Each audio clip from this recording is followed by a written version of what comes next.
స్థానిక సంఘములో ప్రభువును ఆరాధించుటకు చేరివచ్చిన ప్రతి ఒక్కొక్కరికి యేసు క్రీస్తు నామమున వందనములు.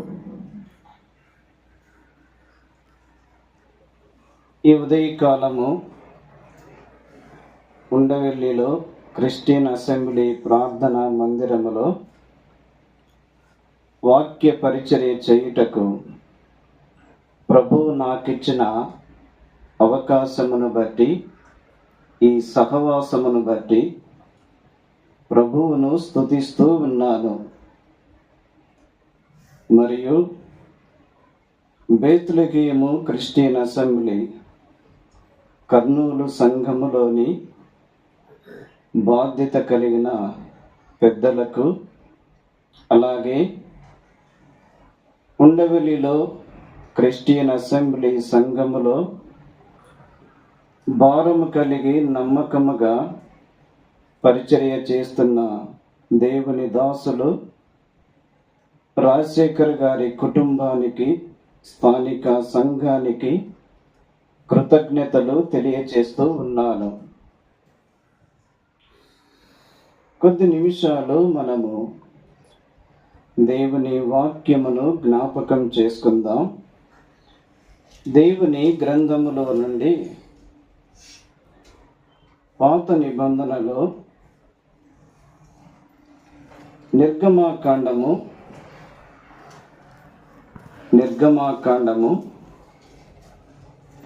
6వ అధ్యాయము, నిర్గమాకాండము 6వ అధ్యాయము 6-7 వచనాలు నేను చదువుతాను. కాబట్టి నీవు ఇశ్రాయేలీయులతో ఇలాగు చెప్పుము, నేనే యెహోవాను. నేను ఐగుప్తీయులు మోయించు బరువుల క్రింద నుండి మిమ్మును వెలుపలికి రప్పించి వారి దాసత్వములో నుండి మిమ్మును విడిపించి నా బాకువు చాపి గొప్ప తీర్పులు తీర్చి మిమ్మును విడిపించి మిమ్మును నాకు ప్రజలుగా చేర్చుకొని మీకు దేవుడనై ఉందును.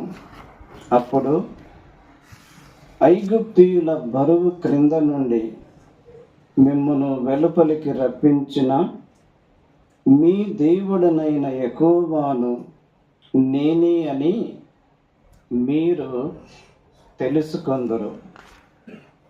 అలాగే 12వ అధ్యాయము 51వ వచనము, యెహోవా ఇశ్రాయేలీయులను వారి వారి సమూహముల చొప్పున ఆనాడే ఐగుప్తు దేశములో నుండి వెలుపలికి రప్పించెను. చిన్న మాట ప్రార్థన చేసుకుందాం. పరిశుద్ధుడైన మా తండ్రి, మహోన్నతుడా, జీవాధిపతి, స్తోత్రములు చెల్లిస్తూ ఉన్నాము. మమ్మను ప్రేమించి మాకు నైనా మీ సన్నిధి, మీ సహవాసము మాకిచ్చినందుకై స్తోత్రములు చెల్లిస్తూ ఉన్నాము. తెలంగాణ రాష్ట్రములో ఉండవెల్లిలో మీరు స్వరక్తమిచ్చి సంపాదించుకున్న సంఘమును బట్టి, సంఘములో చేర్చబడిన పరిశుద్ధులను బట్టి మిమ్మును స్తుతిస్తూ ఘనపరుస్తూ ఉన్నాము.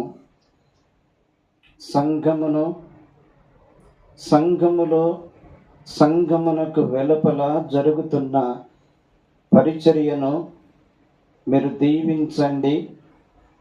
పరిశుద్ధుల కుటుంబాలను మీలో స్థిరపరచి మీ కొరకై సిద్ధపరచమని మీ సన్నిధిలో ప్రార్థన చేస్తూ ఉన్నాము.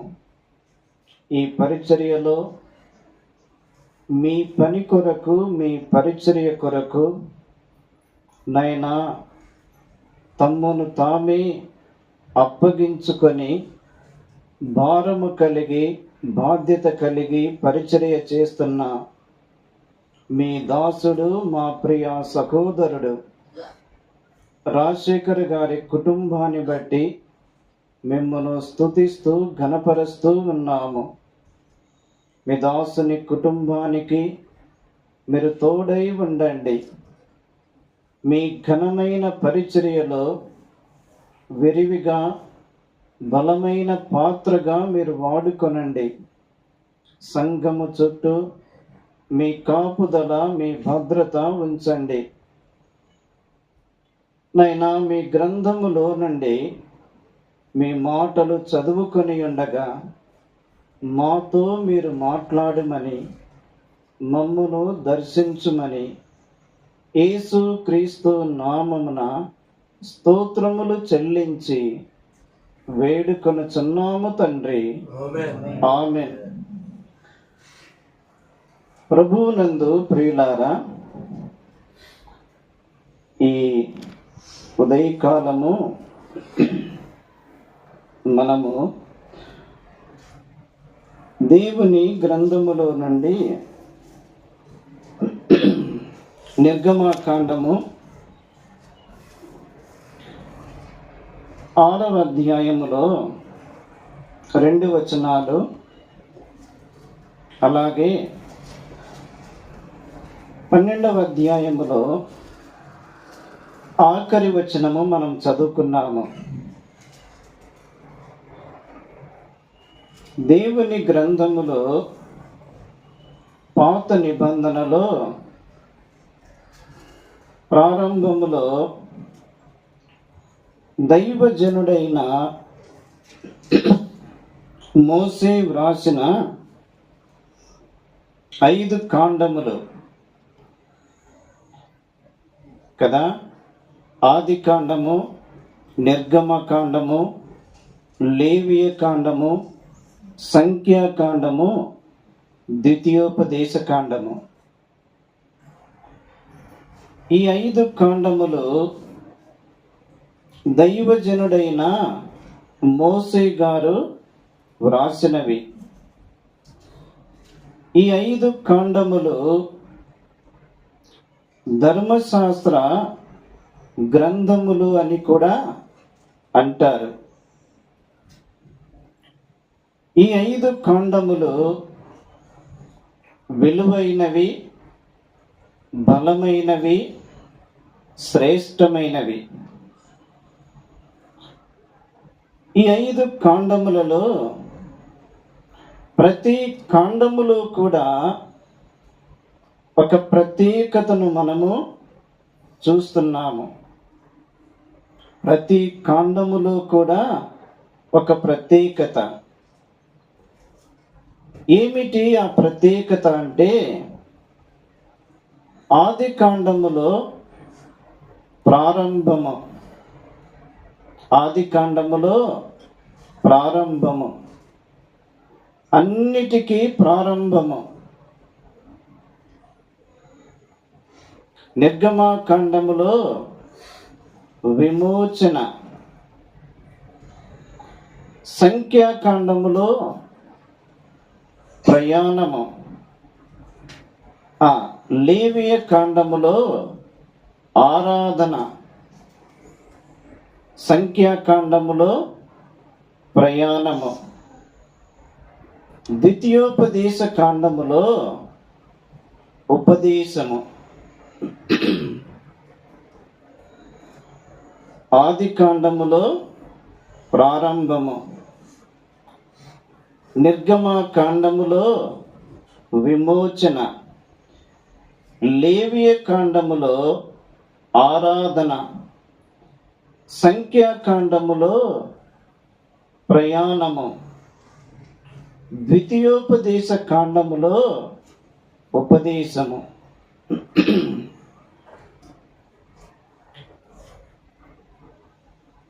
ఒక పాపి తన జీవితములో ప్రభు అయిన యేసు క్రీస్తును ఎరిగి ఆయన యందు విశ్వాసముంచిన తరువాత ఆ పాపి ప్రభు ఎదుట చేసిన ఒక చిన్న ప్రార్థనను బట్టి ఆ పాపి ఒక పరిశుద్ధుడుగా, ఒక నీతిమంతుడుగా, ఒక దేవుని బిడ్డగా మార్చబడుట. ఉదాహరణకు హేబేలు మరణించిన తరువాత హేబేలు కుమారుడైన సేతులో నుండి ఎనోషు వచ్చాడు. ఎనోషు పుట్టినప్పుడు యెహోవా నామమున ప్రార్థన చేయుట ఆరంభమాయెను. ఆదికాండము 4వ అధ్యాయము 24వ వచనం. ఏం ప్రారంభమైంది? యెహోవా నామమున ప్రార్థన చేయుట ప్రారంభమాయెను. ప్రభువును నమ్మిన ప్రతి దేవుని బిడ్డ తన జీవితములో ప్రతి దినమును కూడా ప్రార్థనతో ప్రారంభించాలి. తన దినమును ప్రార్థనతోనే ముగించాలి. దిన ప్రారంభము ప్రార్థనతోనే, దినము యొక్క ముగింపు ప్రార్థనతోనే.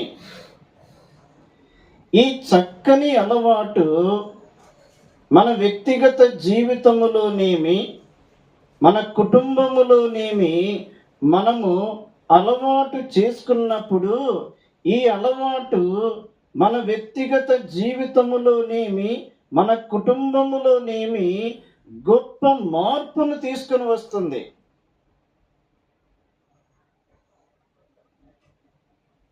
ప్రార్థనకు అంత బలము ఉన్నది.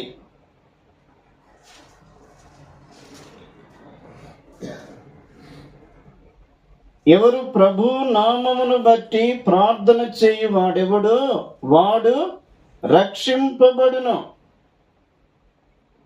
మనం ప్రార్థన చేసుకొని మన జీవితము, మన దినచర్య ప్రారంభించినప్పుడు ఆ దినమంతటిలో కూడా ప్రభు మనకు కావలసిన కృపను ఇచ్చువాడు. వేకువని ప్రార్థనను నిర్లక్ష్యము చేస్తే ఆ దినమును కష్టతరముగా గడపాలి. కాబట్టి ఆది కాండములో ప్రారంభము అనేది మనం చూస్తున్నాం. నిర్గమ కాండములో విమోచన. నేను ప్రభువును నమ్ముకున్నాను, నేను వాక్యమును చదువుతున్నాను, నేను ప్రార్థన చేసుకుంటున్నాను, నేను సమయము దొరికినప్పుడు ప్రభువుకు నేను అవకాశం ఇస్తున్నాను అని అనుకుంటూ సాగిపోతున్నప్పుడు సాతానుడు ఏం చేస్తాడు? మనము దేని చేత బంధించబడగలమో దాని చేత మనలను బంధిస్తాడు.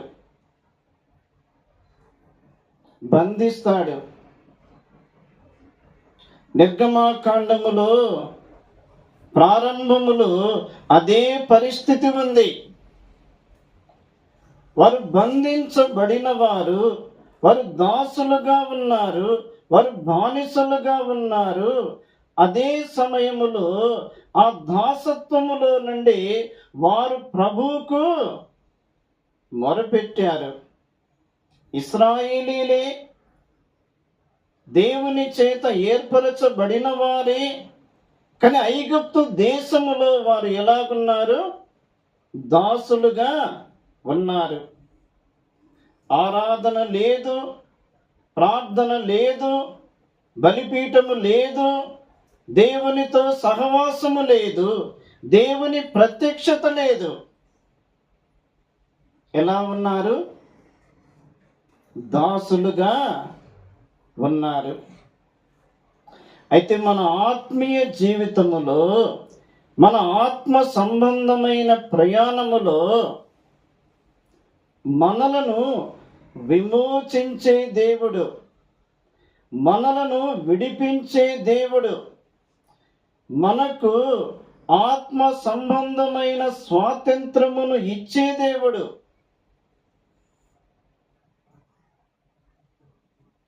సంఖ్యాకాండములో ప్రయాణము ఒక్క మాట జ్ఞాపకం చేస్తాను. సంఖ్యాకాండము ఆ లేవియ కాండం కదా, లేవియ కాండములో ఆరాధన కదా, లేవియ కాండములో ఆరాధన. నేను ప్రభువును నమ్ముకున్నాను, వాక్యమును చదువుతున్నాను, ప్రార్థన చేసుకుంటున్నాను, ఏదో కొద్దిపాటిగా నేను నా ఆత్మీయ ప్రయాణమును కొనసాగిస్తున్నాను. అదే క్రమములో ప్రభు యొక్క కృపను బట్టి నేను ఆ దాసత్వము నుండి విడిపించబడుతూ ఉన్నాను. అయితే ప్రభు మరి యొక్క మెట్టులోనికి రావాలని ఇష్టపడుతున్నాడు. ఏ మెట్టు? ప్రభువును ఆరాధించే మెట్టు. నీవు ఈ మెట్టులోనికి రావడానికే నీ ప్రారంభములో నీ యొద్దకు ఆయన రక్షణ సువార్తను తీసుకొచ్చాడు. నీవు ఈ మెట్టులోనికి రావడానికి నీ ఆత్మీయ ప్రయాణములో ప్రభువు నిన్ను విడిపిస్తూ వచ్చాడు. నేను ఈ మెట్టులోనికి రావడానికి ప్రభువు నీ కొరకు అన్ని ఏర్పాట్లు చేశాడు. ఏ మెట్టు? ఆరాధన అనే మెట్టు. ఇది ఎంత తృప్తికరమైనది!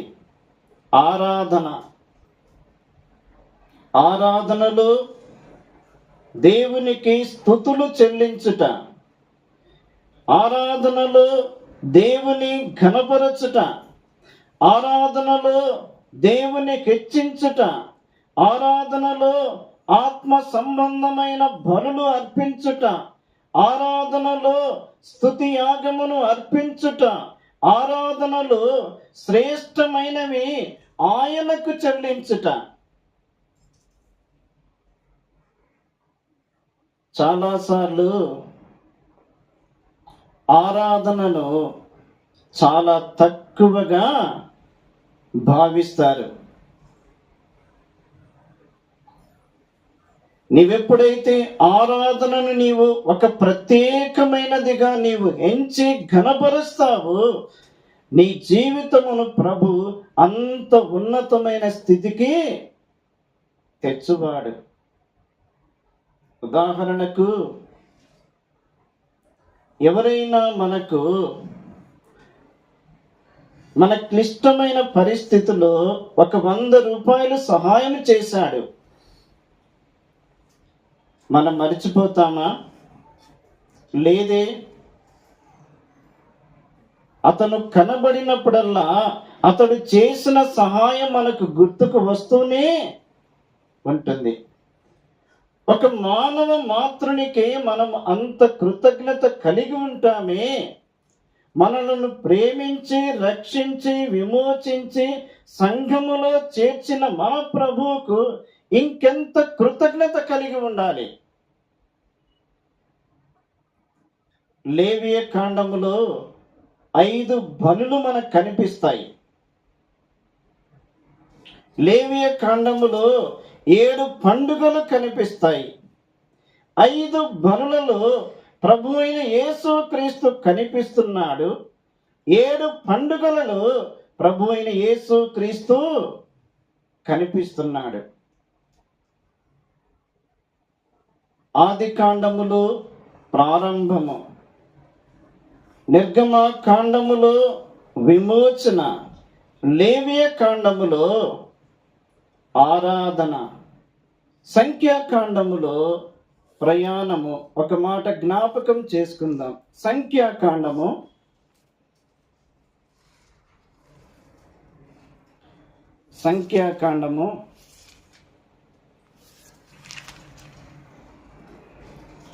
9వ అధ్యాయము.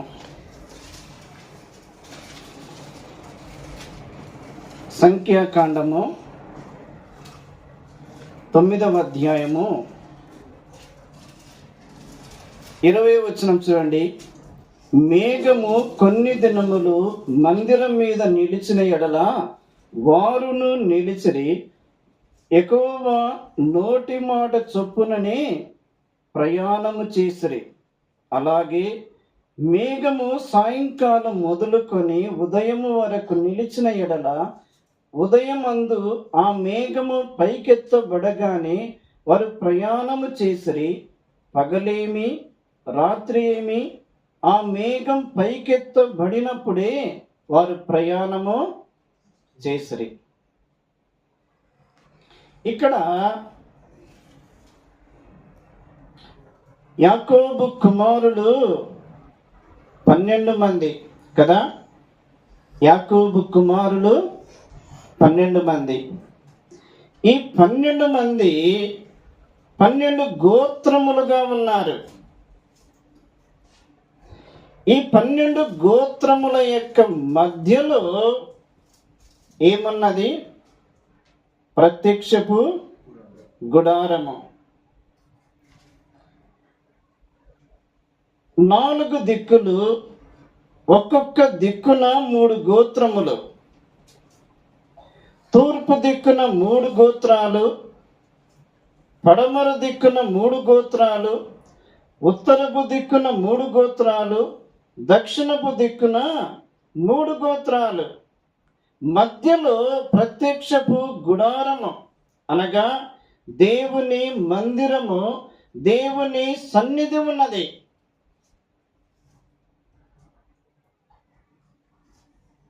ఈ 12 గోత్రముల వారు ఎంత భాగ్యవంతులు కదా. ఎంత భాగ్యవంతులు. వారి మధ్యలో ప్రత్యక్షపు గుడారము ఉన్నది. వారి మధ్యలో దేవుని మందిరము ఉన్నది.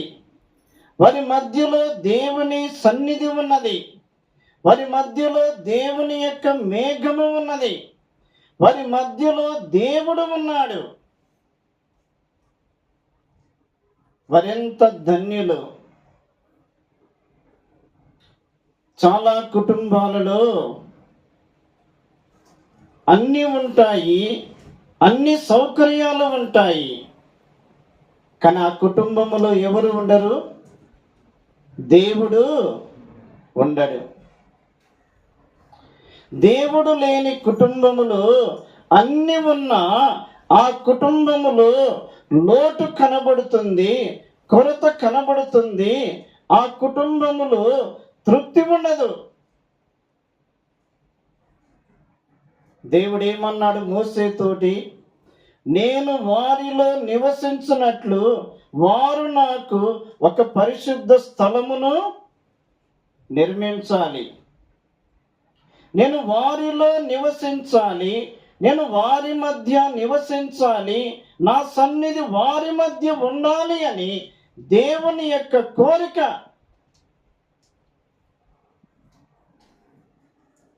అయితే ప్రియులారా, వారి ప్రయాణములో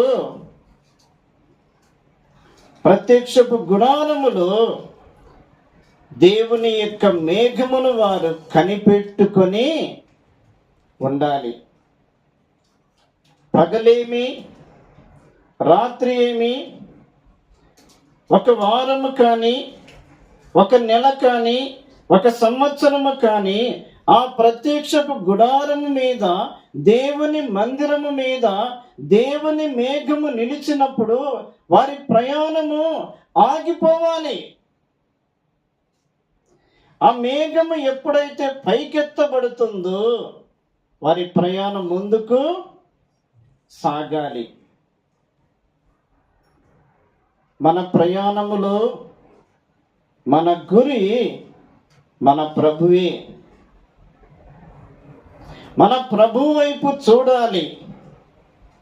దినదినము మన ప్రయాణములో మనం ఆయన వైపు చూస్తూ ఉన్నప్పుడు ఆయన మనలను చక్కగా నడిపించువాడు. కూర్చో అంటే కూర్చోవాలి, లే అంటే లేయాలి, వెళ్ళు అంటే వెళ్ళాలి, ఆగు అంటే ఆగాలి.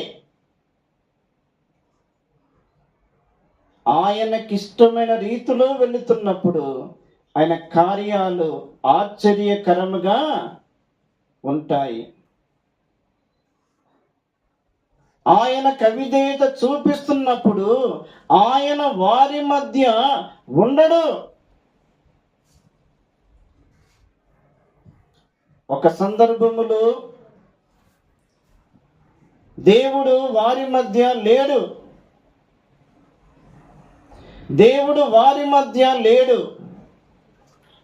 కానీ యుద్ధము జరిగింది. ఆ యుద్ధములో వారికి ఏం మిగిలింది? అపజయమే మిగిలింది. కారణం, దేవుడు వారి మధ్య లేనప్పుడు వారికి విజయం ఎలాగ వస్తుంది? మన ప్రయాణములో మన ప్రభు కొరకు మనము కనిపెట్టుకొని ఉండాలి. 143వ కీర్తన చూడండి.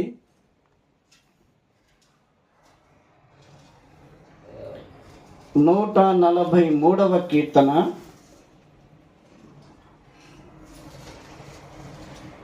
10వ వచనములో, నీవే నా దేవుడవు, నీ చిత్తానుసారముగా ప్రవర్తించుటకు నాకు నేర్పుము.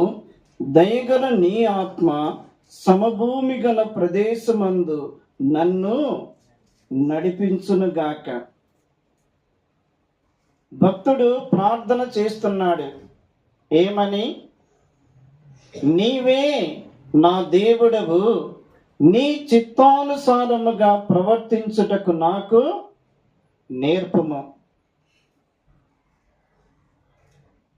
ప్రభువుకు మనలను మనం అప్పగించుకుంటే ప్రభు మనకు అన్నీ నేర్పిస్తాడు. ప్రవర్తన నేర్పిస్తాడు, ప్రార్థన నేర్పిస్తాడు, ఆరాధన నేర్పిస్తాడు, చేయవలసిన క్రియలు నేర్పిస్తాడు, సాక్ష్యం ఎలా జీవించాలో నేర్పిస్తాడు, సహవాసం ఎవరితో చేయాలో, సహవాసం ఎవరితో చేయకూడదు, ఏ పరిస్థితిలో ఎలాగుండాలో ఆయన అన్ని కూడా నేర్పించువాడు. అయితే నీ చిత్తానుసారముగా ప్రవర్తించుటకు నాకు నేర్పము. విమోచించబడిన మనము మన జీవితములో మనము ప్రభు చేతిలో ఉన్నాము. ఈ ప్రయాణములో ఆయన చెప్పిన ప్రకారముగా మనము చెయ్యాలి. ఆదికాండము ప్రారంభము, నిర్గమకాండము విమోచన, లేవియకాండము ఆరాధన, సంఖ్యాకాండము ప్రయాణము, ద్వితీయోపదేశ కాండము ఉపదేశము. ఒక మాట మనం చదువుకుందాం. ద్వితీయోపదేశ కాండము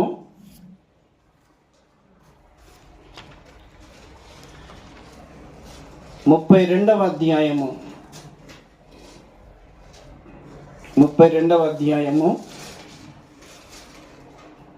2వ వచనములో, నా ఉపదేశము వానవలే కురియును, నా వాక్యము మంచు వలెను, లేత గడ్డి మీద పడు చినుకుల వలెను పచ్చిక మీద కురియు వర్షము వలెను ఉండను. ఇది నా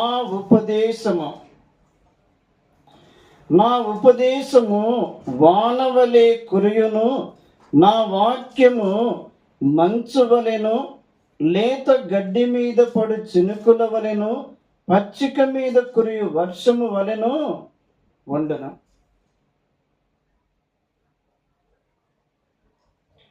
ప్రార్థనకు మనము ఎంత ప్రాముఖ్యతను ఇస్తామో దేవుని వాక్యమునకు అంతే ప్రాముఖ్యత ఇవ్వాలి.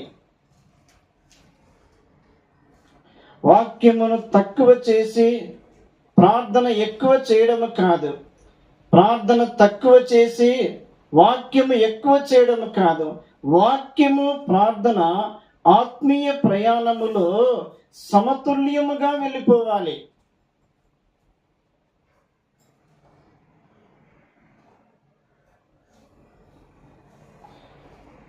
ఒక రైతు పొలములో విత్తనము వేసినప్పుడు అతనికి ప్రారంభములో తొలకరి వర్షము కావాలి, పంట కోతకు వస్తున్న సమయములో కడవరి వర్షము కావాలి. తొలకరి వర్షము కావాలి, కడవరి వర్షము కావాలి. అయితే ప్రారంభములో తొలకరి వర్షం పడినా ముగింపులో కడవరి వర్షము ఒకవేళ పడకపోతే ఆ కడవరి వర్షము యొక్క స్థానములో ఈ మంచు ఏం చేస్తుంది? ఎండిపోకుండా, చనిపోకుండా ఈ మంచు అనేది చిగురింప చేస్తుంది.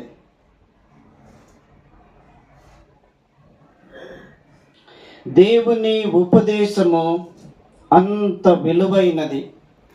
యెషయా గ్రంథములో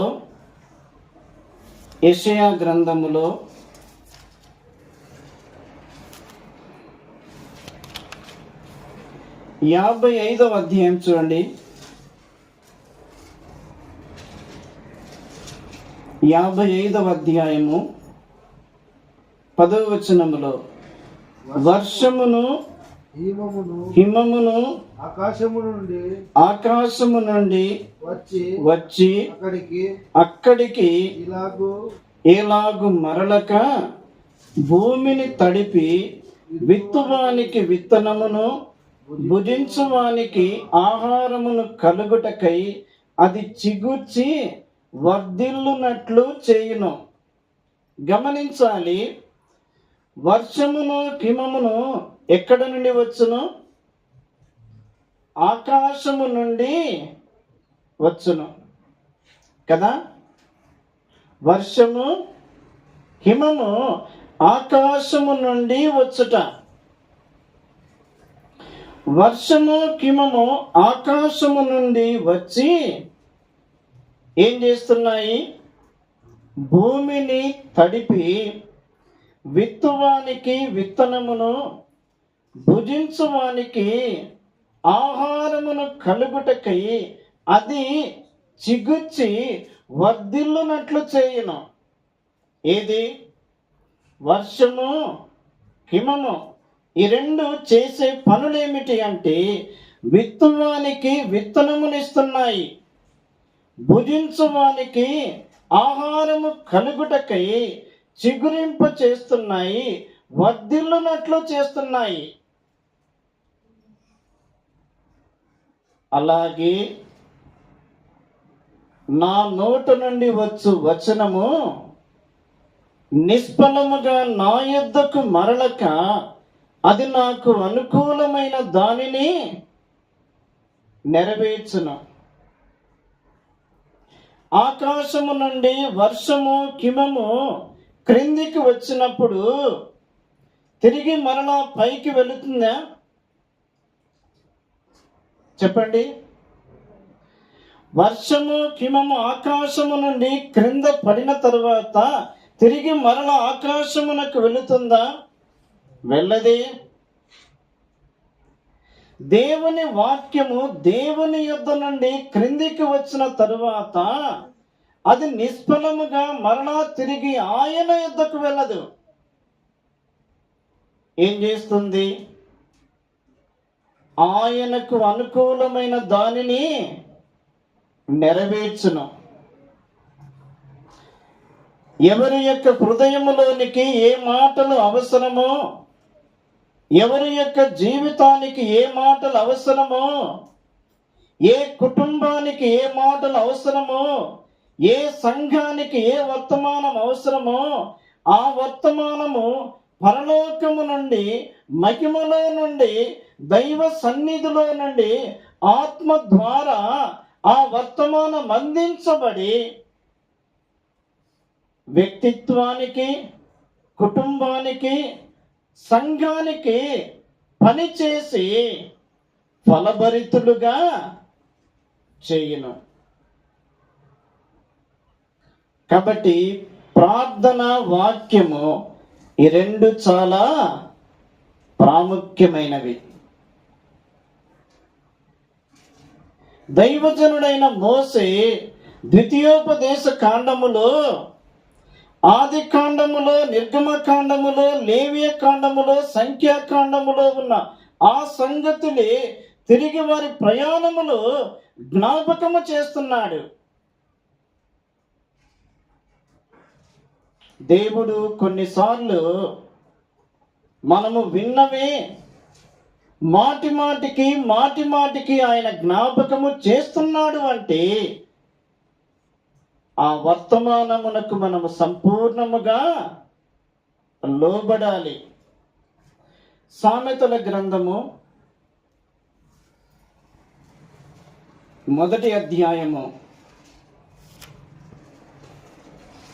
సామెతల గ్రంథము 1వ అధ్యాయము 33వ వచనము. నా ఉపదేశము అంగీకరించువాడు సురక్షితముగా నివసించును, వాడు కీడు వచ్చునన్న భయము లేక నెమ్మదిగా ఉండును. ఏం అంగీకరించాలి? ఉపదేశమును అంగీకరించాలి. ప్రభువు మనకు ఏ మాట అయితే ఇస్తున్నాడు,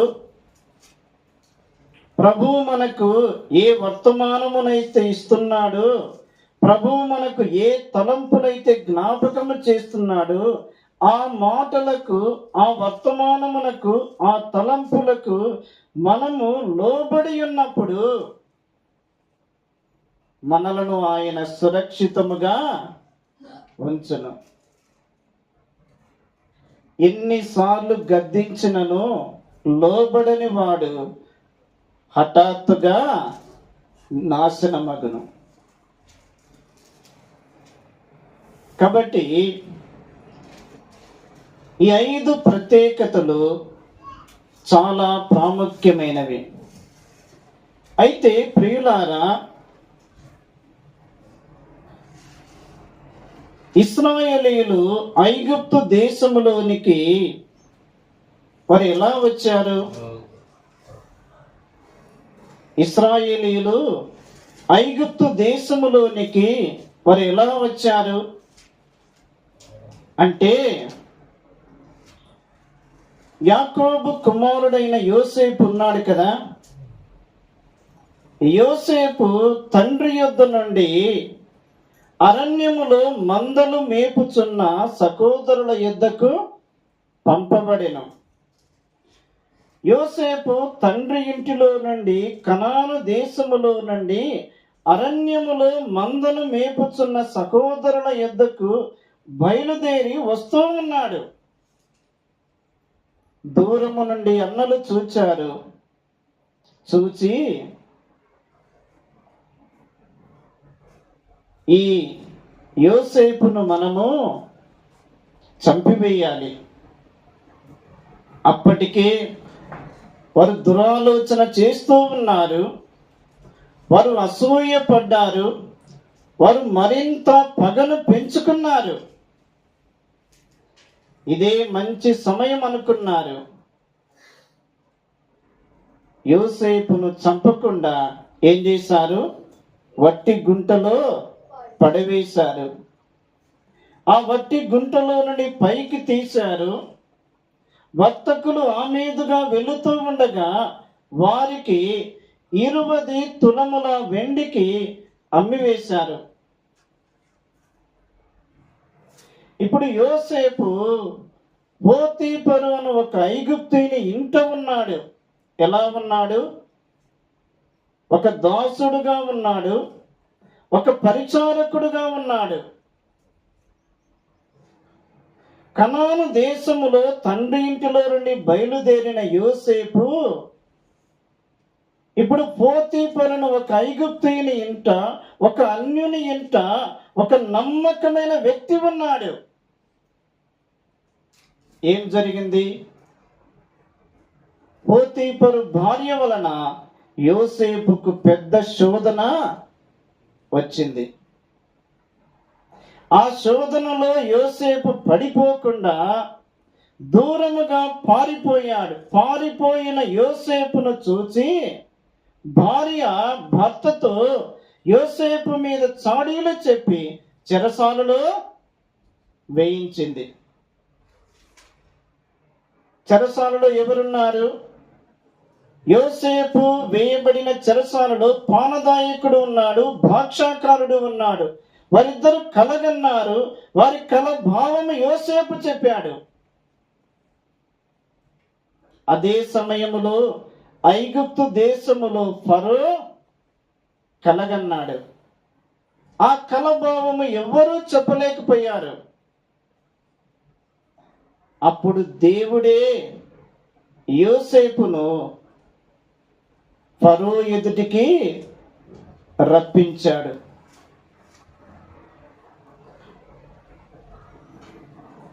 పానదాయకుడు, భాక్షాకారుడు వారు మరచిపోయారు. కానీ దేవుడే ఫరో ఎదుటికి యోసేపును రప్పించాడు. చాలాసార్లు నన్ను మరిచిపోయారు, నా కుటుంబం మరిచిపోయింది, నన్నెవరు గుర్తు పెట్టుకోవడం లేదు, నన్నెవరు జ్ఞాపకము చేసుకోవడం లేదు అని మనము విపరీతముగా బాధపడతాము. మనుషులు మరిచినా దేవుడు మరువడు. నీవు ఎప్పుడు జ్ఞాపకానికి రావాలో, నీవు ఎప్పుడు గుర్తు చేయబడాలో, నీవు ఎప్పుడు ఆయన అనుకున్న స్థలములో నువ్వు నిలవాలో ఆయన అప్పుడు తప్పక జ్ఞాపకము చేసుకుంటాడు. యోసేపు ఫరో ఎదుటికి వచ్చాడు. ఫరో కల యోసేపు భావము చెప్పాడు. ఫరో ఏం చేశాడు? యోసేపును ఐగుప్తు దేశం అంతటి మీద ప్రధానిగా ఉంచాడు. ఇప్పుడు యోసేపు ఎక్కడున్నాడు? చెప్పండి, ఎక్కడున్నాడు? ఐగుప్తు దేశములో ఉన్నాడు. వాస్తవానికి ఎక్కడ ఉండాలి?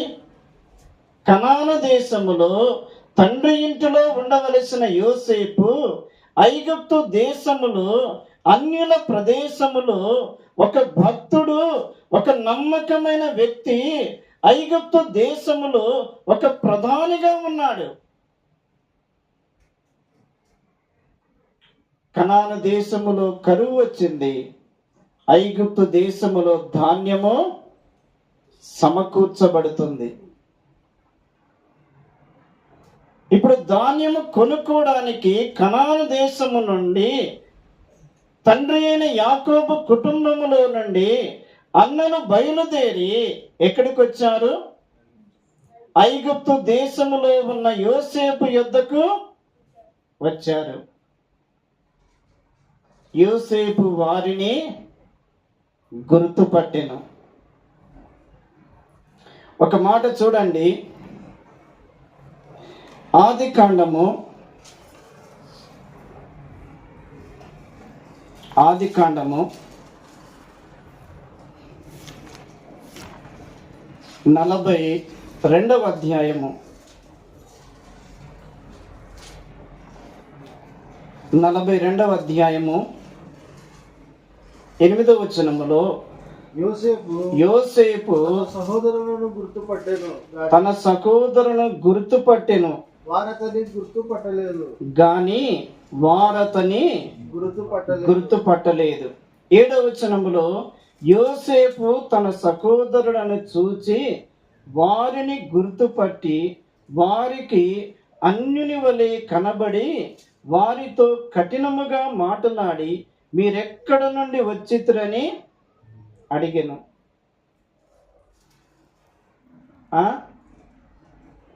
యోసేపు తన సహోదరులను చూచాడు, వెంటనే గుర్తుపట్టాడు.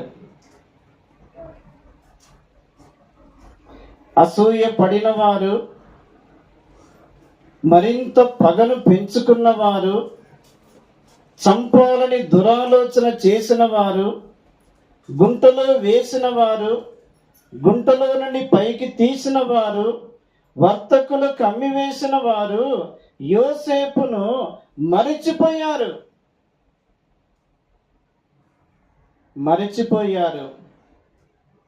యోసేపు వారిని గుర్తుపట్టెను. చాలాసార్లు మనము ప్రభువుకు గాయాలు రేపుతూ మనం ఏం చేస్తాము? మరిచిపోతాము. ప్రభువు యొక్క ప్రేమను, ప్రభువు యొక్క కృపను, ప్రభువు మన ఎడల కలిగి ఉన్న ఆ క్షేమమును, ఆ మేలును మనము మరిచిపోతాము.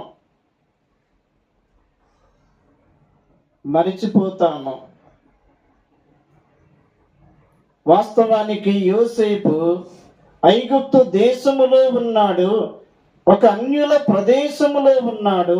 అయినా యోసేపు దేవుని కొరకు ఒక నమ్మకమైన వ్యక్తిగా ఉన్నాడు. అన్య ప్రదేశములకు వెళ్ళినప్పుడు ఆ వాతావరణము, ఆ ప్రతికూలమైన పరిస్థితులు భక్తి జీవితాన్ని వెంటనే మార్చివేస్తాయి. కానీ యోసేపు దేవుని కొరకు ఒక నమ్మకమైన వ్యక్తిగా ఉన్నాడు. ఇక్కడ మనము ఒక ప్రాముఖ్యమైన సంగతి మనం గుర్తుపెట్టుకోవాలి. రక్షించబడినాము, విమోచించబడినాము, సంఘములో చేర్చబడినాము, ఆరాధన చేస్తున్నాము, సంఘము యొక్క పరిచర్యలో పాలు పంపులు పొందుతున్న మనము మన జీవిత యాత్రలో మనము శోధనలో పడిపోకుండా, లోకములో పడిపోకుండా, భక్తిహీనతలో పడిపోకుండా, అవిశ్వాసుల యొక్క చేతిలో పడిపోకుండా కాపాడుకొనవలసిన బాధ్యత మన మీద ఉన్నది. అందుకే వాక్యమునిచ్చాడు, ప్రార్థన ఇచ్చాడు, సంఘమునిచ్చాడు, సహవాసమునిచ్చాడు, ఆత్మ నడిపింపును ఇస్తున్నాడు, ఆత్మీయులను కూడా మనకు ఇచ్చాడు. ఇవన్నీ మనకెందుకు? మన ఆత్మీయ జీవితములో ఎదుగుదల కొరకు, మన ఆత్మీయ క్షేమము కొరకు, మనం ఆత్మీయతలో ఫలించట కొరకు, మనం ఆత్మీయతలో ప్రభు కొరకు జీవించట కొరకు. ఇవన్నీ ప్రభు మనకు ఏర్పాటు చేశాడు. కానీ యోసేపు అన్నలను చూచి గుర్తుపట్టాడు. అన్నలను చూచి గుర్తుపట్టిన తర్వాత మీరు వేగుల వారు అన్నాడు. మీరు వేగుల వారు అంటే వారేమన్నారు? మేము వేగుల వారం కాదు, మేము యథార్థవంతులము. ఒక్క తండ్రి కుమారులము. ఒక్క తండ్రి కుమారులము. మా తండ్రికి మేము 12 మంది కుమారులము.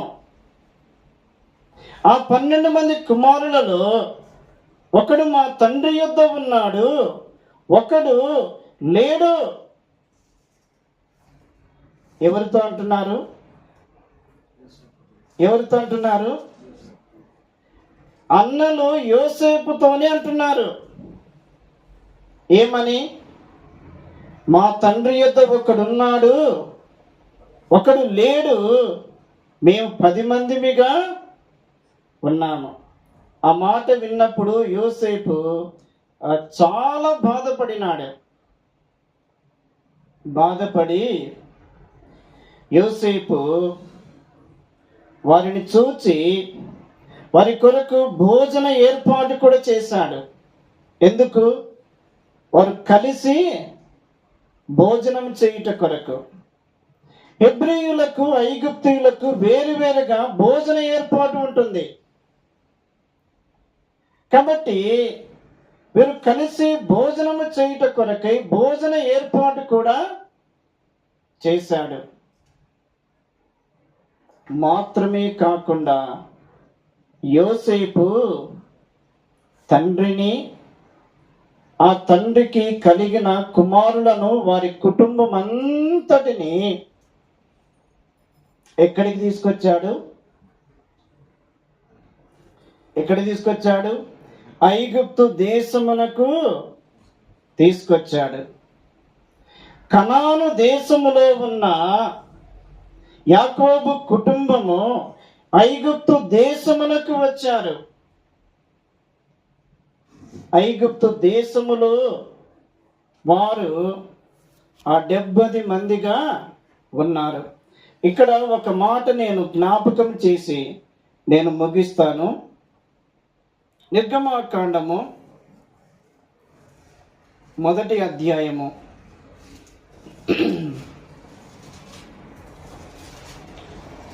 నిర్గమాకాండము 1వ అధ్యాయము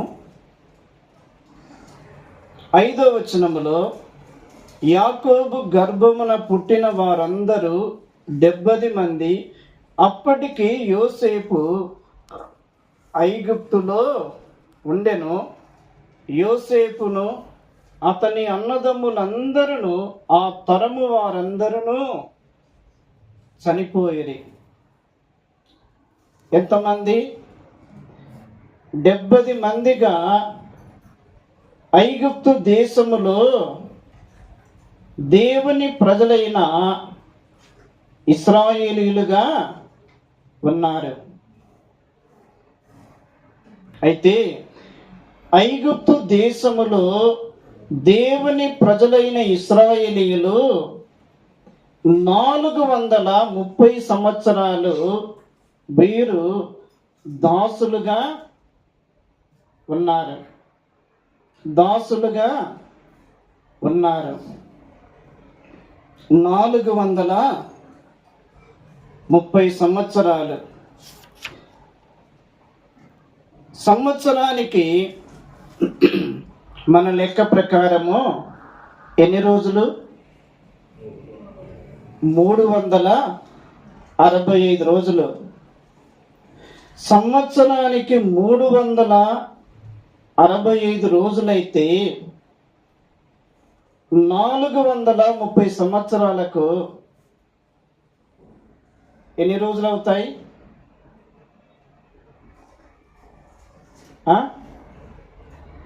ఎన్ని రోజులు?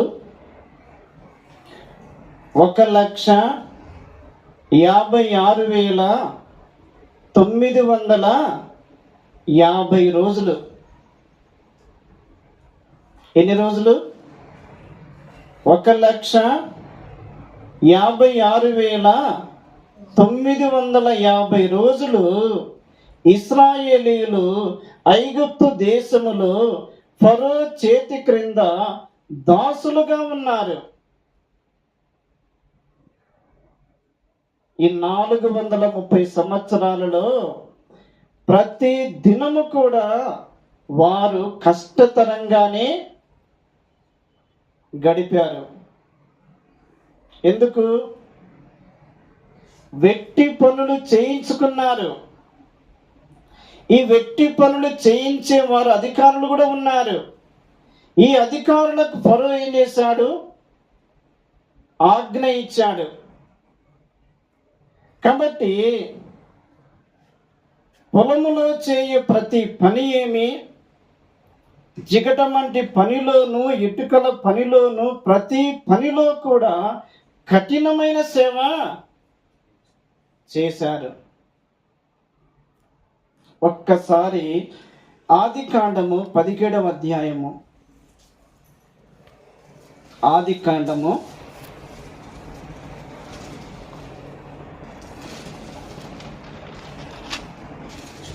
15వ అధ్యాయం చూడండి. 15వ అధ్యాయము 13వ వచనములో, ఆయన నీ సంతతి వారు తమది కాని పరదేశమందు నివసించి ఆ దేశపు వారికి దాసులుగా ఉందరు. జాగ్రత్తగా గమనించాలి. దేవుడు అబ్రహాముతో పలుకుతున్న మాట ఏమని? నీ సంతతి వారు తమది కాని పరదేశమందు నివసించి ఆ దేశపు వారికి దాసులుగా ఉందరు. తమది కాని దేశం అంటే ఏ దేశము? ఐగుప్తు దేశము. 14వ వచనంలో, వారు 400 ఏండ్లు వీరిని శ్రమ పెట్టుదురు, వీరు ఎవరికి దాసులవుదురు, ఆ జనమునకు నేనే తీర్పు తీర్చుదును, తర్వాత వారు మిక్కిలి ఆస్తితో బయలుదేరి వచ్చేదరు. ఈ మాట ఎవరితో అన్నారు? దేవుడే అబ్రహాముతో జ్ఞాపకము చేశాడు. ఎవరిని గురించి? ఇశ్రాయేలును గూర్చి దేవుడే జ్ఞాపకము చేశాడు. నీ సంతతి వారు తమది కాని దేశమందు వారు నివసించి పరదేశులుగా ఉంటారు, ఆ దేశపు వారికి దాసులుగా ఉంటారు, ఆ జనమునకు నేను తీర్పు తీర్చుదును, తర్వాత వారు మిక్కిలి ఆస్తితో బయలుదేరి వచ్చెదరు. దేవుడు చెప్పిన ప్రకారముగానే ఇశ్రాయేలీయులు ఐగుప్తు దేశములో 430 సంవత్సరాలు దాసులుగా ఉన్నారు. ఈ 430 సంవత్సరాల ఫైలు ఎవరి చేతిలో ఉంది? చెప్పండి, ఎవరి చేతిలో ఉంది? దేవుని యొక్క చేతిలో ఉంది. ఈ 430 సంవత్సరాలు దేవుని ప్రజలైన ఇశ్రాయేలీయులు కఠినమైన సేవ చేయాలి, దుఃఖముతో వారి దినాలు గడపాలి, ఐగుప్తు దేశములో వారు బానిసలుగా ఉండాలి. అదే సమయములో మోసే వారికి నాయకుడిగా లేవాలి. ఈ ఫైలు ఆయన ఎప్పుడు సంతకం చేశాడో అప్పుడే ఈ ఫైలు కదిలింది. కొన్నిసార్లు మన ఆలోచనను బట్టి మనం ఎన్నో ప్రణాళికలు వేస్తాము. మన సొంత బలమును, మన సొంత జ్ఞానమును, మన సొంత ధనమును మనం ఉపయోగించి ఏవేవో చెయ్యాలి అనుకుంటాము. కానీ మన ఫైలు ఎవరి చేతిలో ఉంటుంది? ఆయన చేతిలో ఉంది. ఎన్నో కుటుంబాలలో చూసినప్పుడు కొత్తగా వివాహమై సంతానము లేక సంవత్సరములు వారు గొడ్రాలుగానే ఉంటున్నారు. కానీ దేవుడు కనికరించి ఆయన సమయములో ఇచ్చినప్పుడు ఆ ఫలమును పొందుకున్న వారు వారెంత ఆనందభరితులవుతున్నారు. దుఃఖపడకూడదు, బాధపడకూడదు. మన ఫైలు ఆయన చేతిలో ఉంది. ఆయన కదిలించినప్పుడే అద్భుతముగా కదిలించబడతాయి. అది విద్య అయినా, ఉద్యోగమైనా, వ్యాపారమైనా, కుటుంబములో పరిస్థితులైనా, ఆర్థిక ఇబ్బందులైనా, ఆత్మీయ ఎదుగుదలైనా, అది ఏదైనా సరే మన ఫైలు ఆయన చేతిలో ఉంది. ఈ 430 సంవత్సరాలు ఇశ్రాయేలులకు అర్థము కాలేదు. ఇశ్రాయేలీయులు మోసే మీద, అహరోను మీద బాధపడినారు. మేమేదో నెమ్మదిగా పని చేసుకునే వాళ్ళము.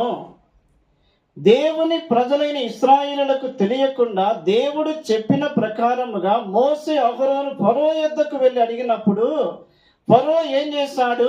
ఫరో హృదయం కఠినమైపోయి ఇశ్రాయేలీయులకు ఇంకా కఠినత్వము పెంచివేశాడు.